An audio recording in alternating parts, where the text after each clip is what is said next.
Hey, what's up? It's Rashad. This is the Calrissian Kids that I know raised us.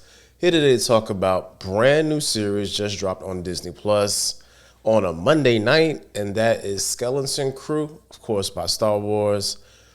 All spoilers. Got to really talk about this thing to talk about it because got a couple of initial thoughts about this series. One, you can see that they really wanted to have a very kid-centric show. But even on top of that, they still trying to let y'all know that, look, this isn't really a for kids show. This is an about kids show.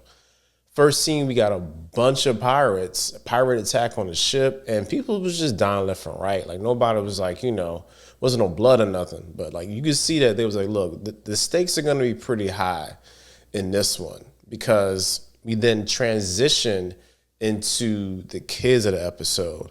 And it centers around these four kids. There's three human characters and one legit alien character.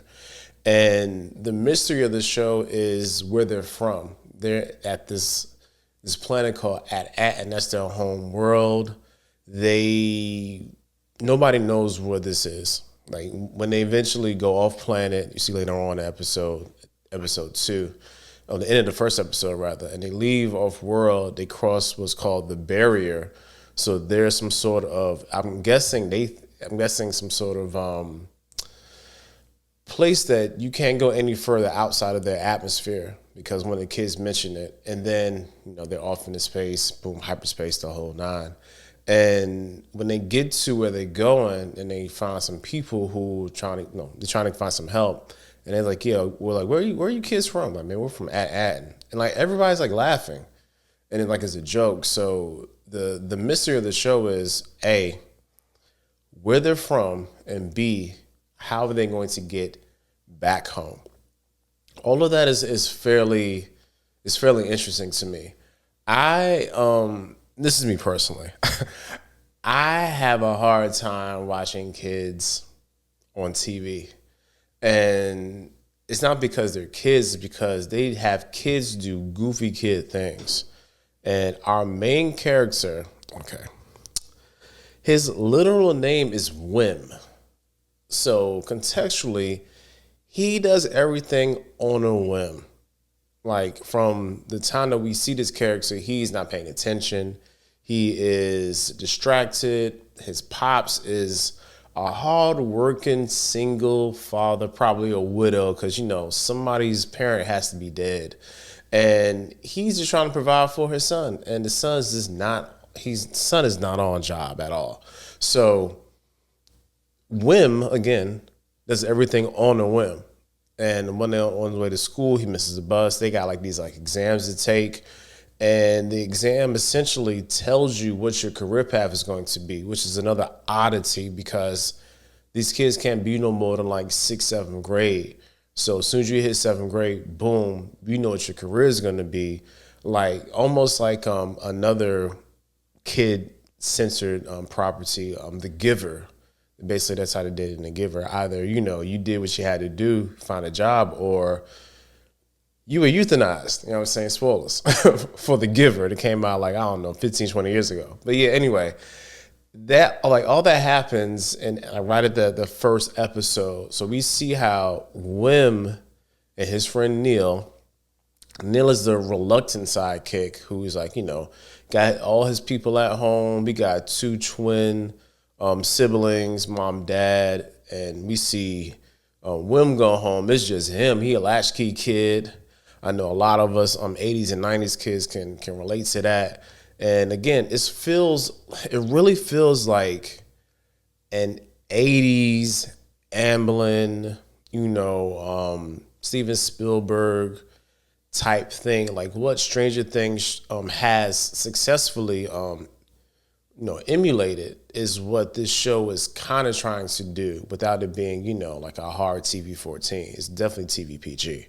But just the whole essence of having a group of kids, and there's 2 girls. This girl's name is KB, and what's the other girl's name? KB and oh man, what's it called? Fern. KB and Fern. Like Fern is like the rough ragtag girl, and KB is a very thoughtful, like basically the tech person.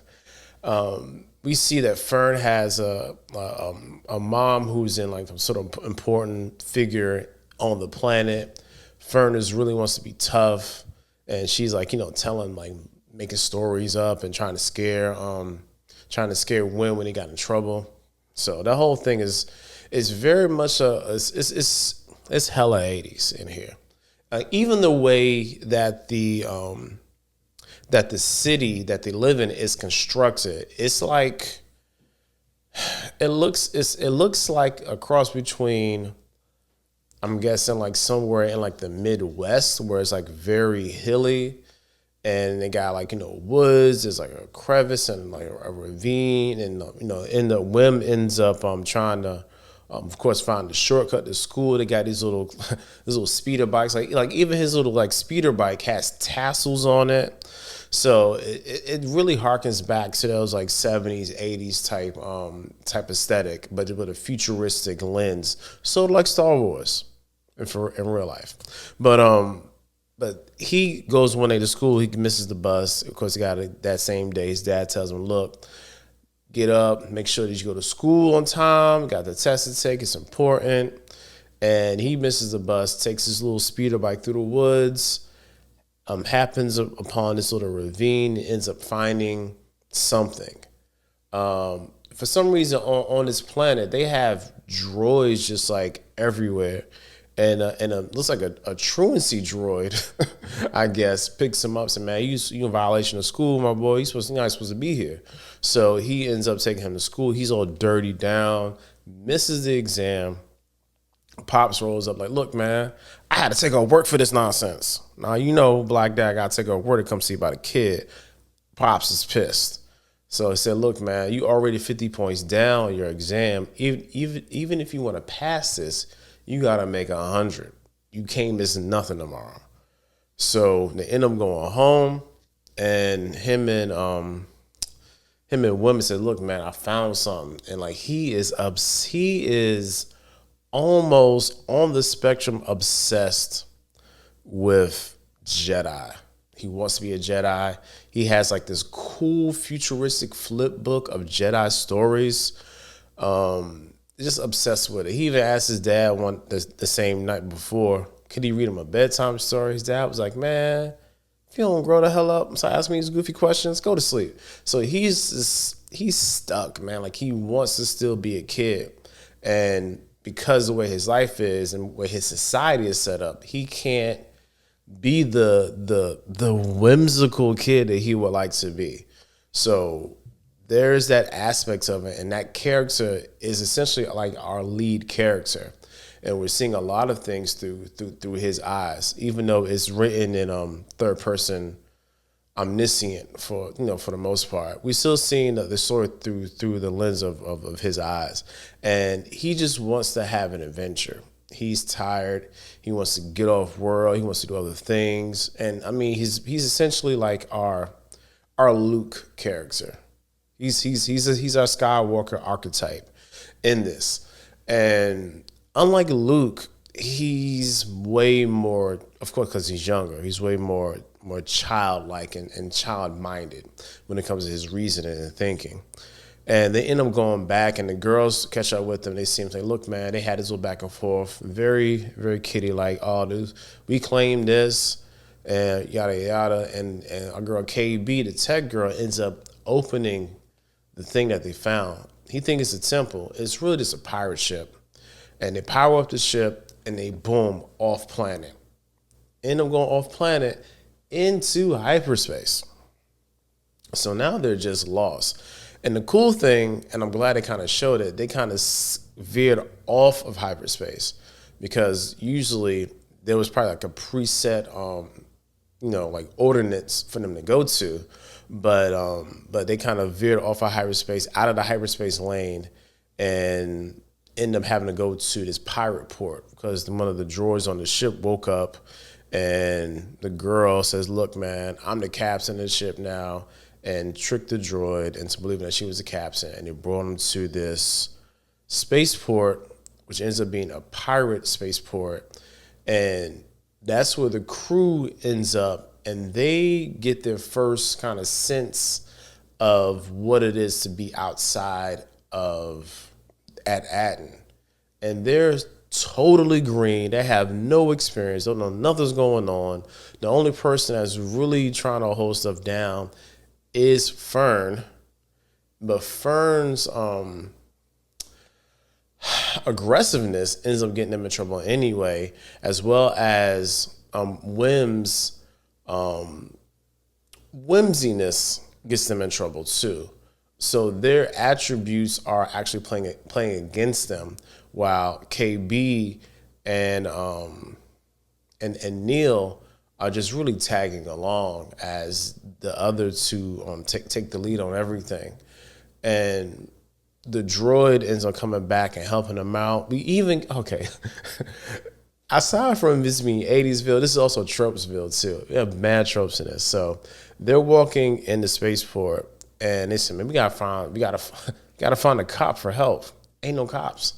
Two, we see a space brothel, and one of the people outside the space brothel was looking at the kids like, "What the heck is going on here?" So they end up. So the hooker with the heart of gold ends up bumping into Fern, like, "Man, like, y'all kids, why is y'all here? I need to get off planet ASAP. This ain't for kids at all. Y'all should not be here." And she said, "Yo, where you from?" She's like, "Oh, I'm from Atten." And she was like, "That is not a real place. If you're gonna lie, like, give me a better lie than that." And she's like, "No, for real. I'm from Atten." And end up having a discussion. We on the other side of this, we see Wim at the bar. Him and Neil, they're trying to get something to eat. It's disgusting. And then he pays them in the credits that his pops gave him. You know what I'm saying? These are like Gold Republic Republic credits. And it was like, where'd you get these old credits from? So the dude at the bar was trying to hustle them, and then everybody kind of crowds around them. Shenanigans ensue. They end up meeting up and try to get off of the actual spaceport. Droid comes in, tries to help him out. They end up, disabling the droid. And the people who are there are a lot of the pirates that were from the beginning of the episode. Like Jalil White character is there. The Jude Law character, who doesn't have a name yet, he's of course we know it's him, but he's in jail. He's been in the brig since he had the mutiny because at the beginning when they was killing everybody on that ship, they was trying to score a huge lot of credits, and when they get to the vault on the ship, there's only one singular credit there. So the crew was like, "You know what? We're tired of you." So they overthrow him, install somebody else, and he's in the brig. Now remember, your boy Wim wants to be a Jedi, and Jude Law comes to like, "Hey man, like, I can help y'all get back to where y'all gonna need to go, but we just got y'all got a ship, so we can get out of here." And dude was like, "Well, Wim was like, "Well, how are we gonna get out of here? The key's over there." And he hits him with this line about distance is a state of mind. And he uses the Force to grab the keys, and then boom, episode ends. Because Wim is like, "Oh my God, this man is a Jedi." And he's fully excited about this. Episode over. And again, this was a cool intro. I feel like, I know for a fact that a lot of people got the first 3 episodes to review. So the first 3 episodes is its own arc. So we'll see the end of this arc next week, because I feel like it has to be like a complete thing, because of course, since it's TV, they had to leave us on a decent cliffhanger, which they did. But now the episode was cool. My thing, I really wonder what happens next, especially when it comes to them not knowing where or what Ad-Aden is. Matter of fact, what is Ad-Aden? That's a good question too, because if it's this random place that is a legit place, but it's been lost over time, in the description, it used to call this like the jewel of the old republic. So now we have an old republic reference and a place that was like once thriving. Hence, everybody thinking it's some sort of like treasure, trope or like or what I'm looking for here. Yeah, everybody think it's like some sort of mythical place there where you can find treasure from like Atlantis or something.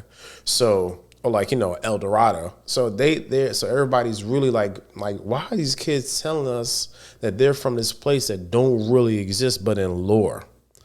What's gonna happen with the kids? How they're gonna get home? What's gonna happen when they get back to Ad-Aden? What are the parents gonna do on Ad-Aden? Because we see Wim's dad as he's trying to find Wim, and he sees the ship go up, and he's talking to the droid. Again, we got some more droids in the woods. They're like, "Look, yo, you're not supposed to be here. This is restricted. This is a restricted area." So their planet is very rules centric and rules censored. So it feels like somebody knew that thing was there, and they didn't want nobody around there. So that's why they have droids patrolling that particular area, because something happened some time ago, because we could see like vines are all through the ship. Like the design of the ship is cool. I just wish you could see it in more daylight. The vines in there. We got like space rats in there. There are petrified, not really petrified. They're like bones and skeletons of past crew. We see there was some sort of fight because we see like a blade in one of the skeletons. So something happened for them to crash land at that place, and then they're like, you know what, we're just gonna put some dirt over this and call it a day. So I'm really interested to see like what happens with that part of the story. The real thing I want to talk about is if Disney, Star Wars, if y'all gonna make this a true 80s type thing, y'all gotta kill one of the kids. I know that sounds horrible, but when it comes to true 80s nostalgia, they were not afraid to break us. Tony sent me a text talking about 80s stuff. He's talking about the horse from Never Ending Story, Optimus Prime. There's a bunch of other examples of like just kids being utterly wrecked by something that they watched because they had an emotional attachment to them. That's going to be the hard part.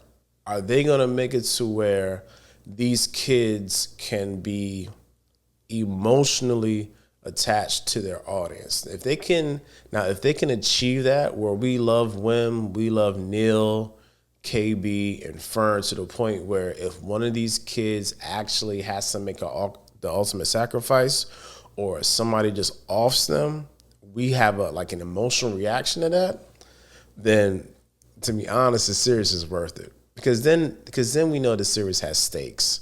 Because they want to say that this is a show about kids and not a kids show, somebody got to die. I mean, okay, like even in real life, like I teach, like in all the stories we read, about 90% of the stories we read, there is death involved in it, because that's just a very easy way to show that it's serious, like it's real, and not that that everybody is everybody's on the board all the time. If we can take somebody off the board, that kind of proves to the viewer or the listener or the reader that, look, man, like ain't nobody safe. That's why we having so much fun watching Dune Prophecy, because ain't nobody safe in that. But nah, and they were willing to almost kill a kid. So I really feel like that kind of has to be the route they go. Because if they don't go that route, then we just got a bunch of kids just doing the stuff that they really don't have a whole lot of business doing, and having the help of a Jedi maybe, or at the very least a Force user. So if they just have them and you know, fake Jedi Jude Law running through the galaxy, that could be fun too, especially just the realization and the heartbreak when Wim finds out that this man ain't really no Jedi. And what does he do with that information? Because this could be just a, you know, like a fun, we got to get back to point B type story, or this could be like a legit coming of age story for all of these kids. Now, in the best coming of age story, y'all know what happens. Somebody dies. Somebody has to make a sacrifice, or somebody slips up, or somebody does something stupid, and it jeopardizes everybody, and then somebody ends up dying. I don't want to feel like I'm like, you know, like enthralled with this idea. But if you look back and think about it, some of the best forms of media that you've read, seen, or you know what I'm saying, or heard, some sort of death is involved. I mean, it's a very easy trope. But yeah, that's really all I got with this one. Make sure that you check back with us on the channel next Monday as we review the surprise series of the year, Doom and Prophecy, episode number 4. And if you're not watching Doom and Prophecy, do yourself a favor and watch probably one of the best written limited series that's came out in a while. No other than, you know, Shogun. But no, this has been, which is going to get a series, season 2, but that's not here nor there. Yeah. We're having a lot of fun over here on, you know, the Upon Further Review, watching that show. But yeah, again, next Tuesday we'll be back. Hopefully, you know, it won't be so much stuff going on in the news. Tony will make his, you know, appearance again, and we will let y'all know what we'll be doing for around the holiday season, because a bunch of stuff actually drops. We got What If drops. We'll probably do like a whole 1 episode thing for that.